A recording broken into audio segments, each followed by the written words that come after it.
Hola, ¿qué tal? Mi nombre es Mario Wolf, yo soy ingeniero agrónomo y en esta cápsula vamos a analizar algunos conceptos claves sobre qué medir en el cabezal de riego. Bueno, gestionar el agua implica auditar o analizar algunas variables claves, como la son el caudal, la presión y la potencia eléctrica. Todo esto tiene impacto en cuánta agua vamos a mover, la energía y los costos asociados a estos temas. Son de vital importancia llevar algún tipo de registro y auditarlos con cierta frecuencia. Bueno, la primera variable que nos interesa es el caudal y el caudal no es más que el volumen de agua que pasa por una unidad de tiempo. Eh, la forma más común que se encuentra en campo es a través de totalizadores. Son estos sistemas de relojería que lo vamos a ver ahí con detalle. En el cual se audita el agua que fluye en un punto de control. Eh, estos totalizadores funcionan con una turbina y van registrando el paso del agua a través del equipo.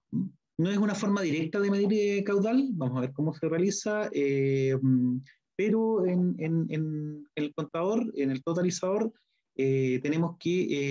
podemos ver algunos conceptos ahí que son bien interesantes. Uno, está el totalizador propiamente tal, que es todo este sistema de relojería que tiene, que muestra cuántas unidades de agua lleva registrada, algunas especificaciones metrológicas como el Q3, el RH en este caso, la presión máxima, los 16 bares, y el otro es el detector de fugas, que es la estrella que se encuentra en el centro. Por ejemplo, en este caso concreto, el totalizador está marcando 174.184,16 metros cúbicos, por ejemplo. Eh, ¿Qué hacemos para medir el caudal? Bueno, no es más que, como les mencionaba, el caudal no es más que un volumen de agua a través del tiempo. Entonces lo que tenemos que hacer es registrar el caudal inicial, un caudal final y en cuánto tiempo se generó ese volumen. Y eso nos marca el caudal por unidad de tiempo. En este caso, por ejemplo, les propongo el siguiente ejercicio. En la primera lectura detectamos 171.000 metros cúbicos. Pasado una hora, pasaron 171.000, se registraron 171.500 metros cúbicos. Por ende, en una hora pasaron 500 metros cúbicos. Eh, el cual es el caudal que está pasando por ese punto. Otro dato interesante son las características meteorológicas en el totalizador, en este equipo. Un poco para tenerlas claras, es el Q3. El Q3 es el caudal de operación del equipo, es decir, en qué nivel este caudal tiene un error más o menos bueno, o sea, un error que en el fondo podríamos determinar que es un equipo confiable, que es menos del 2%.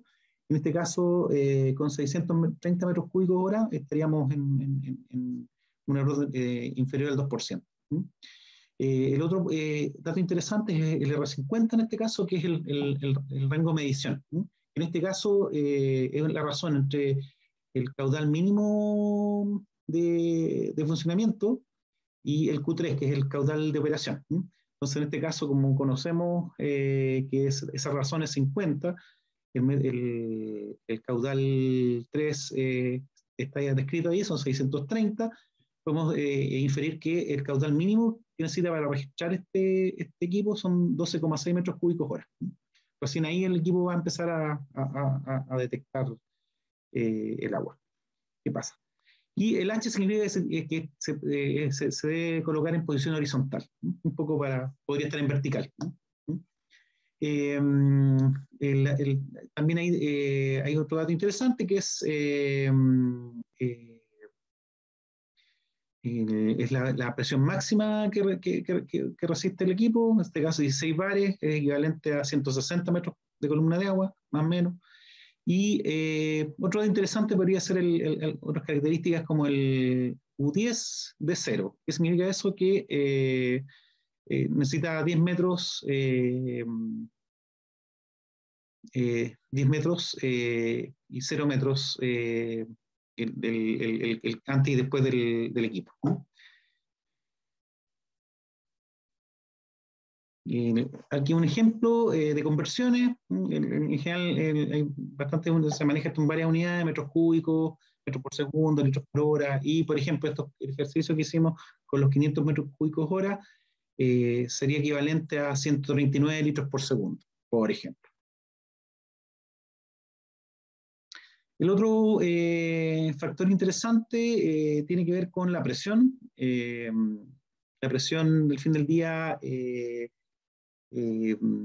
define a nivel de campo el caudal que está entregando el aspersor, o el emisor el emisor que fuese. Por ende, la presión es clave para determinar el buen funcionamiento de la entrega del agua a nivel de campo. Eh, Esta presión que nosotros detectamos en el cabezal es superior a la presión de trabajo del aspersor, obviamente, porque en el fondo es la suma de requerimientos desde el aspersor mismo, las pérdidas por filtro, las válvulas, las pérdidas por tubería, las diferencias de altura que debe salvar el trazado de las tuberías, etcétera, etcétera. Y por ende es un dato que va a ser superior a la presión de trabajo del aspersor propiamente tal, y es un dato que deberíamos nosotros conocer desde el diseño. En este caso, por ejemplo, el manómetro está mostrando la presión tanto en bares como es el dato que está en negro, y en PSI, que son eh, pulgadas al cuadrado, libras por pulgada al cuadrado. Y eso está en rojo en este caso. Y usualmente las presiones se manejan en varios tipos de unidades, y ahí se propone algún esquema para hacer conversiones. 5 bares equivale a 50 metros de columna de agua, o 72,5 libras por pulgada cuadrada. La potencia eléctrica, que es otra variable que nosotros también deberíamos estar auditando, está asociado al caudal y la presión con el cual se diseñó el equipo, el sistema riego. Por ende, es clave determinar el consumo, porque esta energía es al fin del día lo que vamos a pagar en la boleta. Entonces, es clave también registrar su comportamiento eh, para saber qué tan bien o qué tan mal estamos haciendo. Y aquí podemos distinguir esencialmente si está en condición de energía electricidad trifásica o en monofásica, las formas de calcularlo. Usualmente la forma de calcularlo es a través del amperímetro, que es que está usualmente en los equipos. El voltaje lo conocemos, y por ende, con unas correcciones ahí del coseno phi, podemos saber cuál es la potencia eh, del equipo. Y esto por tiempo nos da la energía consumida. Bueno, al final del día lo que nos importa es que lo que no se mide no se mejora. Entonces, esto es un poco lo que les quería comentar en esta cápsula. Gracias.